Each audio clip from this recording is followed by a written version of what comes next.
లైన్లో లేకపోతే ఎంతటి వాళ్ళకైనా సరే సీట్లు ఇచ్చేది లేదు అంటూ తేల్చేశారు కేసీఆర్. అటోకాలు ఇటోకాలు వేస్తామంటే కుదరదు అని వార్నింగ్ కూడా ఇచ్చారు. యాక్టివ్గా ఉండే వారికి తప్పితే ముఖం చూసి సీట్లు ఇవ్వడం ఇకపై నడవదు అనే క్లారిటీ కూడా ఇచ్చారు మాజీ సీఎం కేసీఆర్. బీఆర్ఎస్ రజతోత్సవ వేళ పాత జ్ఞాపకాలు గుర్తు చేసుకుంటూ కొత్త వ్యూహాలు ప్రకటిస్తూ ప్రస్తుత రాజకీయాలపై విరుచుకుపడ్డారు. పార్టీ భవిష్యత్తు వ్యూహాన్ని కూడా ప్రకటించారు. తెలంగాణ భవన్ వేదికగా జరిగిన బీఆర్ఎస్ రజతోత్సవ ముగింపు వేడుకల్లో గతాన్ని నెమరవేస్తూ ప్రస్తుత ప్రభుత్వంపై నిప్పులు జరిగారు గులాబీబాస్. పాలనలో తనదైన ముద్ర వేసిన రైతు బంధు పథకం వెనుకున్న అసలు రహస్యాన్ని చెప్పుకొచ్చిన కేసీఆర్ తన మిత్రుడు ప్రముఖ వ్యవసాయ శాస్త్రవేత్త అశోక్ గులాటీ ఇచ్చిన సలహాతోనే రైతు బంధు పథకాన్ని తీసుకొచ్చానని గుర్తు చేసుకున్నారు. గత 10 ఏళ్లలో రైతులకు గొప్ప పాలన అందిస్తే ప్రస్తుత ప్రభుత్వంలో రైతుల పరిస్థితి అత్యంత దయనీయంగా మారిందని, పండించిన ధాన్యాన్ని కొనే నాతుడే లేడని విమర్శించారు కేసీఆర్. పండిన పంటలన్నీ ప్రభుత్వమే కొనాలని డిమాండ్ చేస్తూ బీఆర్ఎస్ తీర్మానం చేసింది. పంటల కొనుగోళ్లపై కాంగ్రెస్ ప్రభుత్వాన్ని బీఆర్ఎస్ శ్రేణులు నిలదీయాలని పిలుపునిచ్చారు కేసీఆర్. సమావేశంలో నేతల అభిప్రాయాలు తీసుకున్న కేసీఆర్ ఈసారి యాక్టివ్ గా పనిచేసే వారికే టికెట్లు ఇస్తాం తప్ప ముఖాలు చూసి టికెట్లు ఇచ్చే పరిస్థితి ఉండదని క్లారిటీ ఇచ్చారు.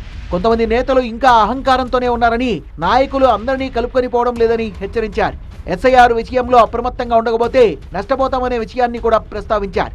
ట్యాంక్ బండ్ పై ఉన్న అంబేద్కర్ విగ్రహాన్ని చూసేందుకు పక్క రాష్ట్రాల నుంచి వస్తుంటే కనీసం గేట్లు కూడా తీయలేని దుస్థితిలో ఈ ప్రభుత్వం ఉందంటూ మండిపడ్డారు. రాష్ట్రంలో అసలు ఏం జరుగుతోందో తనకే అర్థం కావడం లేదనే డైలాగ్ కొట్టారు. ప్రభుత్వ పెద్దల భాషను, ప్రవర్తనను తీవ్రంగా తప్పుపడుతూ ఆ మాటలేంటి, ఆ కోతలేంటి అంటూ రివర్స్ అటాక్ చేశారు.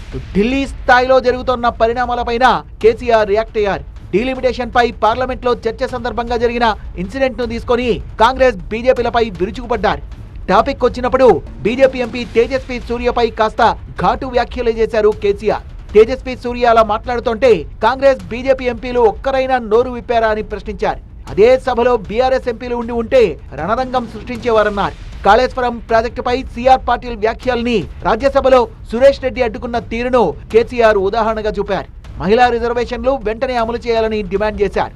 రాజకీయ విమర్శలతోనే సరిపెట్టకుండా పార్టీని సమూలంగా ప్రక్షాళన చేసేందుకు కేసీఆర్ నడుం బిగించినట్టు కనిపిస్తోంది. ఇందులో భాగంగానే ప్రస్తుత జిల్లా, రాష్ట్ర స్థాయి కమిటీలన్నింటినీ రద్దు చేస్తున్నట్టుగా ప్రకటించి ఆశ్చర్యపరిచారు. త్వరలోనే కొత్త కమిటీలు వేస్తామని, ప్రతి నియోజకవర్గం నుంచి 200 మంది కార్యకర్తలను ఎంపిక చేసి వారికి ప్రత్యేక శిక్షణ ఇస్తామని కేసీఆర్ చెప్పుకొచ్చారు. పార్టీ భవిష్యత్ పంథాను ప్రకటిస్తూ యువతపై ప్రత్యేక దృష్టి సారించారు.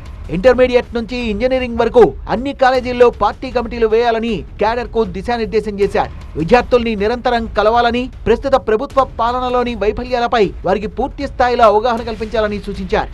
బీఆర్ఎస్ 25 ఏళ్ల ప్రస్థానాన్ని గుర్తు చేసుకుంటూ చంద్రబాబుతో పొత్తును కూడా ప్రస్తావించారు కేసీఆర్. 2009లో చంద్రబాబు నోట జై తెలంగాణ అనిపించాలన్నదే నాటి లక్ష్యం. దానికోసమే ఆనాడు తెలుగుదేశంతో చేతులు కలిపాను అంటూ మాట్లాడారు.